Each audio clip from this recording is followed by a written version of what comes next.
thank you for the time of worship we've had, Lord. It's great to come together as a body to worship you, Lord.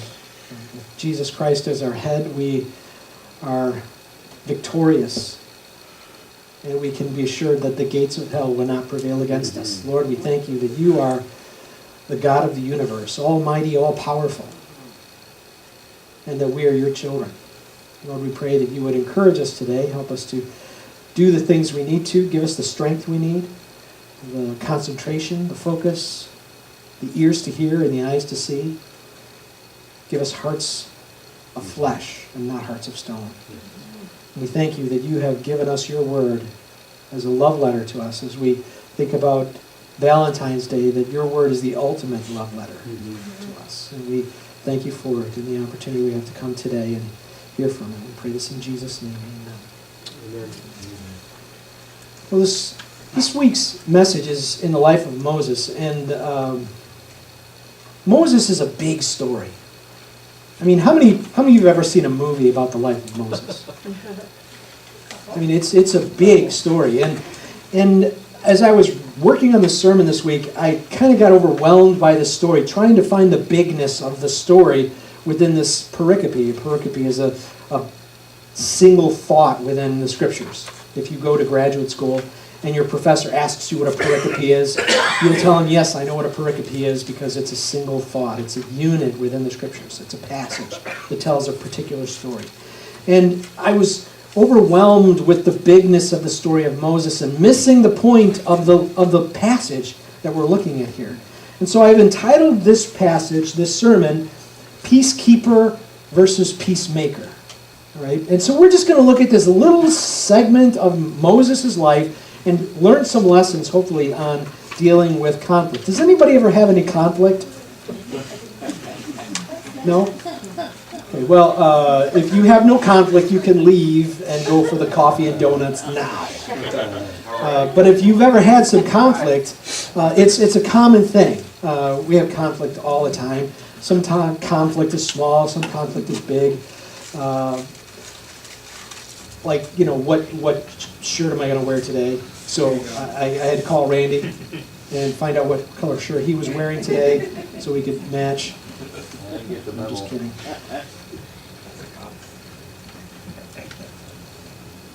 It's hard enough dealing with your own conflicts. Have you ever tried helping someone else deal with a conflict? It is no easy task, right? I mean, it's a minefield, and sometimes people draw you in. They want you to help with their conflict. As a pastor, that's a part of my job. I have to engage with people and help resolve conflict and deal with situations that people can't work through alone, and that's very common, and it's okay to do that. But this morning we're going to look at a situation in the life of Moses regarding conflict. We're in Exodus chapter 2, and I've broken this passage up into really small chunks, so you're going to see a lot of A's and B's. So we're starting out in Exodus chapter 2, verse 11a. It says, "Now it came to pass in those days when Moses was grown up." You remember we looked at last week, Moses is a little baby, and his mom put him in the little ark and stuck him in the reeds, and Pharaoh's daughter came and found him, and he cried, and all the motherly things came out in her, and so she wanted the baby, and so Miriam, his sister, was there, and she went and got her mom, and her mom got paid to raise Moses, her son. I think it might be the only time anybody's ever had that happen, any ladies ever had that happen. And he grew up. So it says when he grew up, in Exodus 2:11a, that he went out to his brethren and looked at their burdens. And this is something else I was wrestling with. What was he thinking? What was his thought process? Was he going out just to say, hey, I'm Moses, I'm a Jew, but I'm better than you are, and I want to look on you lowly people and let you know how much it condescends me to think about you. I watch a lot of chick flicks.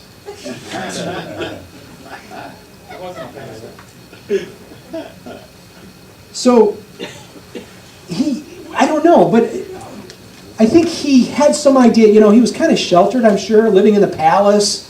All of his needs were met. He's a princess's adopted son, right? So he's not doing any work. He's not doing anything of any real significance. He's been raised intellectually. He's been taught philosophy, religion, science, math. He's taught all of these things. He's well educated. But he knows he's a Jew because he knows that these people out there who are the slaves in Egypt are his brethren. And he knows that they are slaves because he went out to look at their burdens. And so he went out. I don't know what his intentions were. Maybe he thought, maybe I can make a difference. I'm not really doing anything with my life right now, but maybe I could make a difference for my brethren here in some way. So he went out and looked at what was going on with the Jews. Now, I've got some pictures, hopefully this time. Last night at Richmond, this all just fell apart.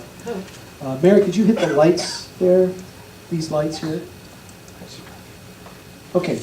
So it says in Exodus 1:11, therefore they set taskmasters over the Jews to afflict them with their burdens, and they built for Pharaoh supply cities, Pithom and Ramses. And this is the city of Ramses. Not much to look at. But I have another picture. I had somebody fly back in time, and this is Ramses. So this is kind of an artist's rendition of Ramses, the city. And so the Jews built this whole complex here. All of this stonework and cement work and all of the obelisks and all of the things, the temples, the houses, they built those on their backs. This is way back when there were no machines, there were no backhoes, there were no cranes, there were no high-lows. Okay, Mary, you can turn the lights back on. No skill saws, no tools really, just a hammer and chisel. And they were working in this terrible oppression by their taskmasters. And so Moses went out and he sees this going on. He sees all of that's going on. And one thing that I don't think Moses really was prepared for is how it affected him. Look at Jeremiah 17:9. Jeremiah 17:9. Oh, don't look at it. It's too late. How many of you knew what Jeremiah 17:9 said? The heart is deceitful above all things and desperately wicked, right? And, we have good intentions. Moses had good intentions, I'm sure. He did not intend to do anything bad.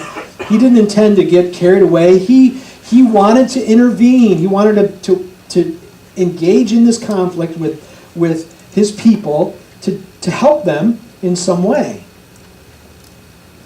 But he wasn't really prepared for what was really in his heart. The ugliness that existed in his heart that unfortunately we all have.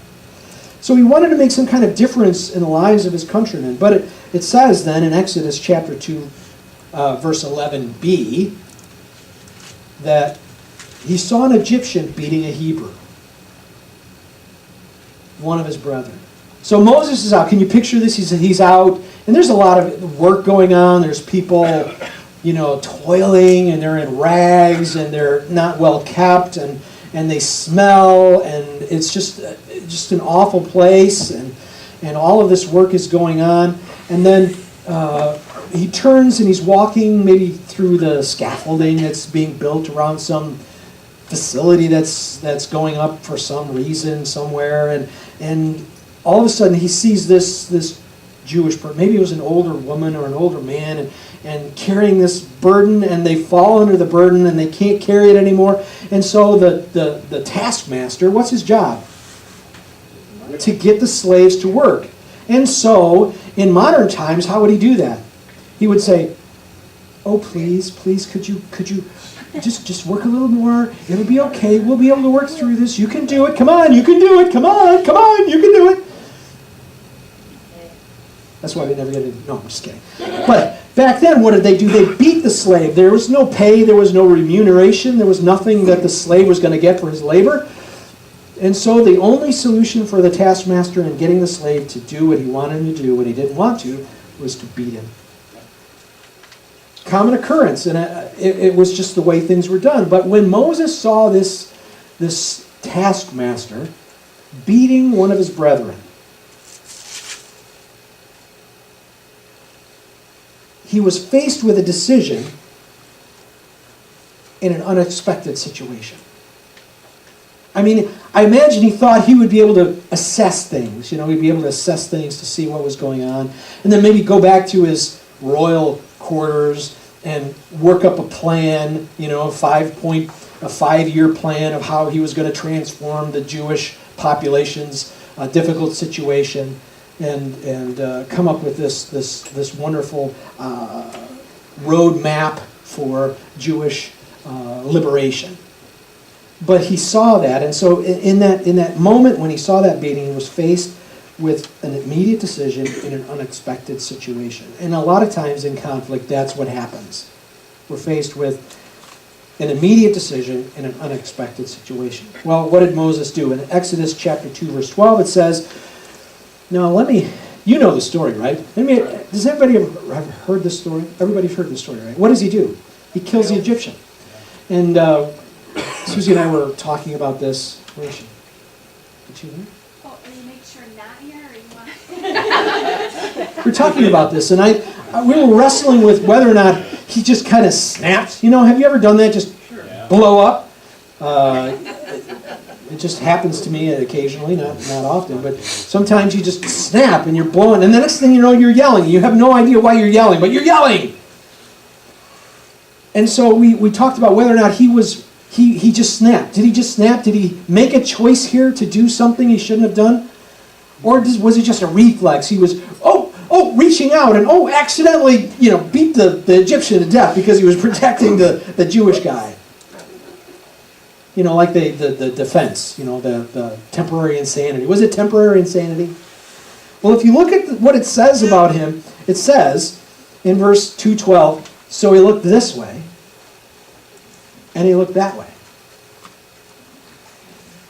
And when he saw no one, he killed the Egyptian. Now, you tell me, is that intentional? It was premeditated, intentional. I mean, he may not have decided to do it when he left his apartment that morning, but when he decided to do it, he took the time to look this way and that way to make sure nobody was looking, and he killed him. He killed the Egyptian.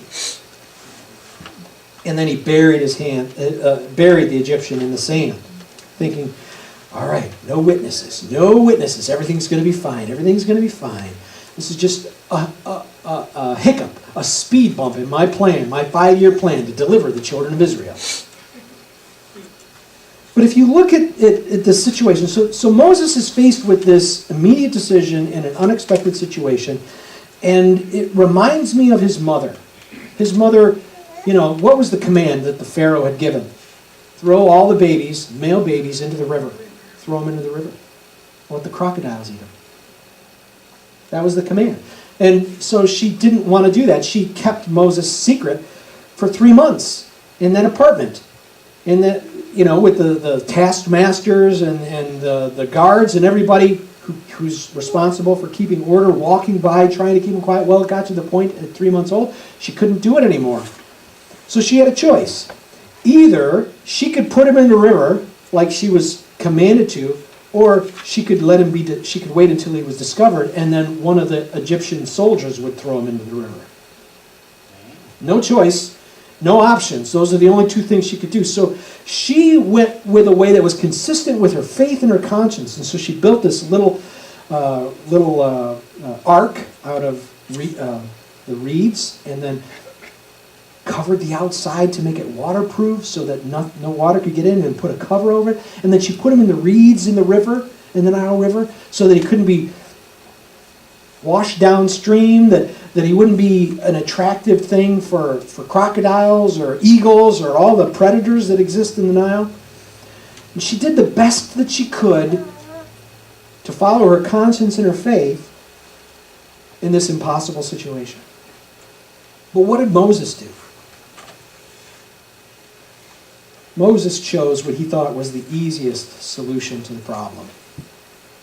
He didn't wrestle with it. He didn't do anything to, try to figure out another option. I mean, he could have said to the Egyptian, hey, hold on there.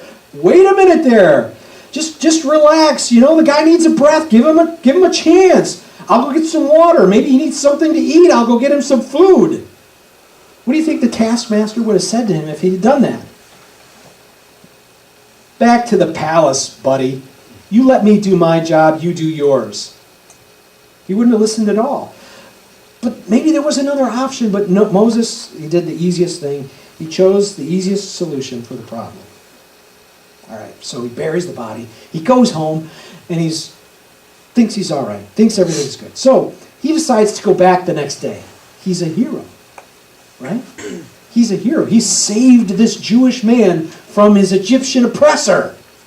He's a hero. So I can imagine he's coming back, and he's probably all excited about his next opportunity to be a redeemer for the nation of Israel. And he comes along, and now he sees two Jewish men fighting each other. And when I say fighting, they were fighting. So he says to the one who did the wrong, "Why are you striking your companion? Why are you doing that?" Moses, what do you think? If you were to describe a word for what Moses was trying to do in the title of this message, which word would it be? Peacemaker. He was trying to help two people who were in conflict to resolve it. Unfortunately, he had done something prior to that made it so that he was not a peacemaker. You know the difference between a peacekeeper and a peacemaker? Peacekeeper has a gun. Peacemaker doesn't. So a peacemaker engages in conflict without becoming a combatant. So I come up on this quarrel on a Sunday morning. Two of you are duking it out on Sunday morning. I don't come in yelling and saying, "What are you guys doing? What do you think you're doing? You can't do this here." What am I if I start yelling at the people involved in the conflict? I'm a peacekeeper. And I talked about this last night. This is a movie, I'm not saying you should watch it, but I saw little snippets because I'm a guy. You know? I'm a guy.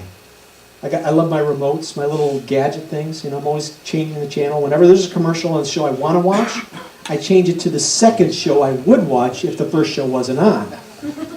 And then when the commercial comes on to the second show, if the commercial isn't over on the first show, then I find the third show I would watch if I wasn't watching the first show. Right, guys? Yeah, that's what we do. So ladies, if you ever wondered why guys do this, that's exactly why we're doing it. We don't want to watch the commercials. It's not our fault. Well, in that flipping process, I came across this show. It's called Griffin and Phoenix, and it's about a couple who both have cancer. And there's this scene in the movie that is a perfect example of a peacekeeper attitude. So Griffin and Phoenix both have cancer. Griffin's a man, I think, and Phoenix is the woman. And Phoenix finds this book in Griffin's house about cancer and dealing with dying from cancer. And so she thinks he got this book because he knows she's dying of cancer. Neither of them told the other that they're dying of cancer. So she's all upset, and she's crying, and she runs out of the house, and he's chasing after her, and he's trying to get her attention, and then they meet in the road, and he's trying to explain, and she's saying, "Get away from me, get away from me." And he's holding on because he doesn't want her to run away. Can you feel it? Can you feel it, ladies? He's just all, he wants her to listen, and she won't listen, and so she's saying, "Let go of me, let go of me." And there are two guys standing off on the sidewalk. They're in the middle of the road. And so they're watching this, and she's getting more and more upset, and she's trying to get away, and he won't let her go. So what do? They run after her. They run after him, and they grab him and throw him on the ground. Okay, because they think he's hurting her, so they're going to stop him, right? But they don't stop there. They throw him on the ground, and they start wham, wham, wham, and hit him in the face over and over and over again. What are they? They're peacekeepers, not peacemakers, because they're engaging in the conflict. So Moses, what he did was, what was he when he beat the Egyptian to death? He was a peacekeeper, right? It's a peacekeeper's job is to bring peace by most often hurting the person who's making it so that there is no peace. And then he wanted to transition the next day to being a peacemaker. He wanted to be all hey, let's talk this out, kind of, we can work it out, right? With the Beatles, we can work it out. So he's all nicey, and so what does the Egyptian say? He says, the one who's in the wrong says, who made you a prince and a judge over us? Do you intend to kill me as you killed the Egyptian? All right, now my assumption is that neither of these people were involved in that conflict. That there was, you see, when Moses looked this way and he looked that way and saw no one, guess what he missed? The guy who was being beaten by the Egyptian he killed. Somebody was there. There was a witness, and guess what this witness did? I imagine it was just like, Twitter? Poof! It's just all out there right away. And practically everybody in the Jewish nation, millions of people, and overnight they all know that Moses has killed this Egyptian. So Moses tried to change his role from a peacekeeper to a peacemaker. But you can't do that. Once you engage in a conflict as a peacekeeper and you hurt somebody, you don't really have the opportunity anymore to be a peacemaker in that situation. So, what is the resolution of the story? So, Moses feared and said to himself, surely this thing is known. Duh.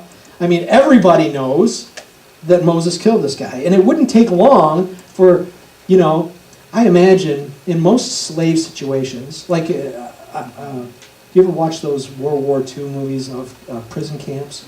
And, there's those guys in the prison camp who feed information. They're weak, and they feed this information to the prison guards, and they inform on their fellow prisoners for an extra candy bar or a pack of cigarettes.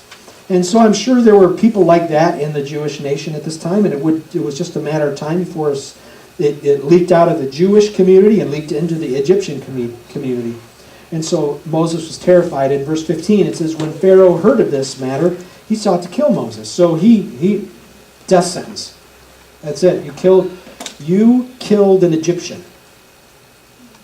You're going to die.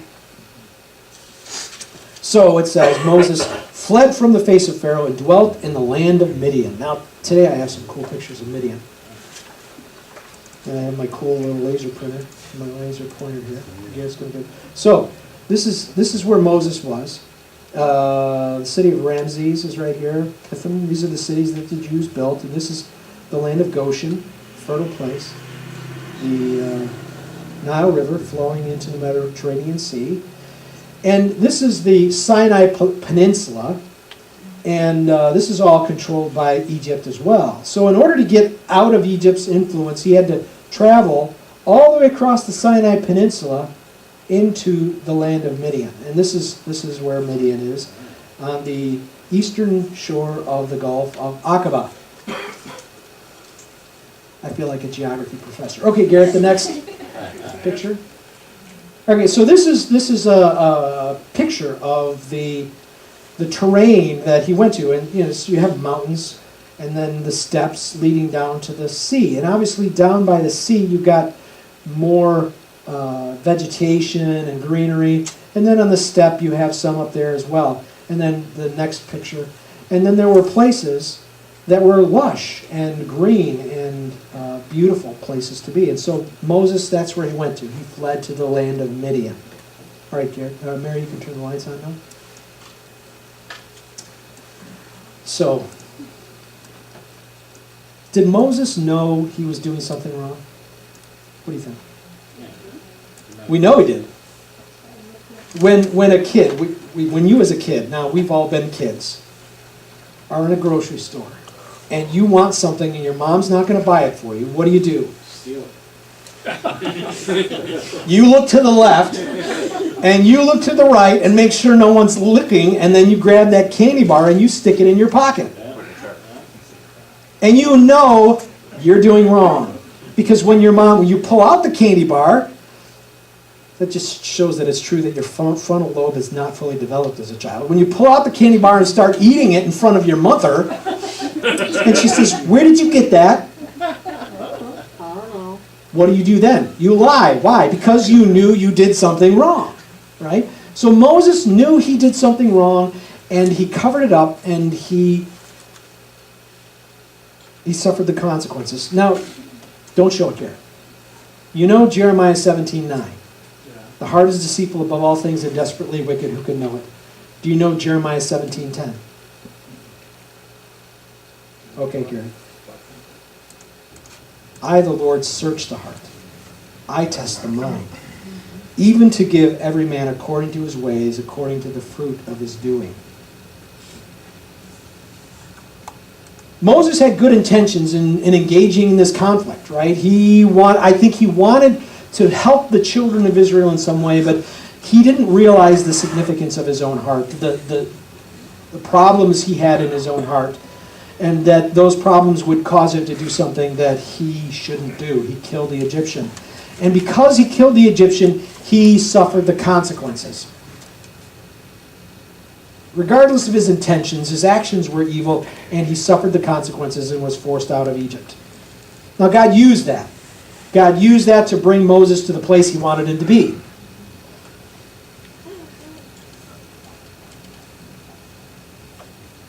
But in spite of his good intentions, Moses suffered the consequences for his wrong acts. And as we engage in conflict, and again, just the story, it's just about a conflict. And somebody trying to help people out who are in conflict. And that's not a bad thing. It's something you and I as Christians ought to be involved with, ought to care about. We need to remember a few things as we do that. As we think about helping others who are in conflict. One, wanting to make some kind of difference without taking time to make sure your heart is in the right place can lead to failure. And that's because when you get involved in resolving conflict, you're often faced with immediate, unexpected decisions.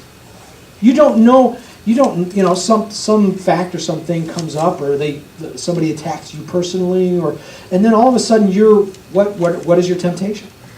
You want to be a peacemaker, right? We all want to be peacemakers. But what's the temptation? To become a peacekeeper.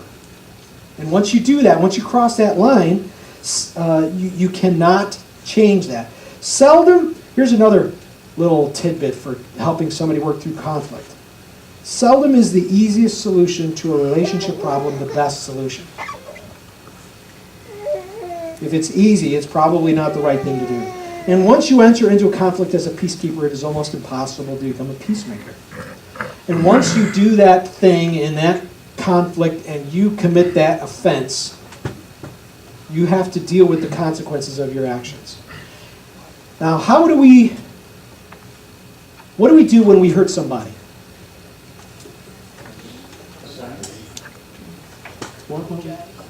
Apologize. Thank you, Susan. If you hurt somebody, you should apologize. If you say something mean, if I'm involved in helping in trying to resolve this conflict and I get all crazed out like Moses and I hurt somebody in that conflict, I need to do something about that. I need to deal with the consequences of my actions. And for us, the best solution for dealing with that is to apologize. I'm sorry. And some of the words you never use in an apology, but, never use the word but in an apology. What? If. You. Yeah. So we need to keep our apologies sincere. So while helping other people resolve conflict is a worthy goal, it is not an easy task. You need to make sure you are where you need to be personally before you can help others get to where they need to be relationally. Right? So, encouragement. Be a peacemaker, not a peacekeeper. Let's pray. Lord, we thank you for your love and for the opportunity to come and worship you today and to hear your word. And I pray that as we seek to be peacemakers, to do as you have called us to, when you, in your word, say, blessed are the peacemakers, for they are the children of God. Lord, we want to be your children. We want to do things the way you want us to. We want to help people live in peace. And so, Lord, help us to learn lessons from Moses' life and his actions that will keep us from making the same kinds of mistakes, so that we can be brethren who dwell in peace. We pray this in Jesus' name.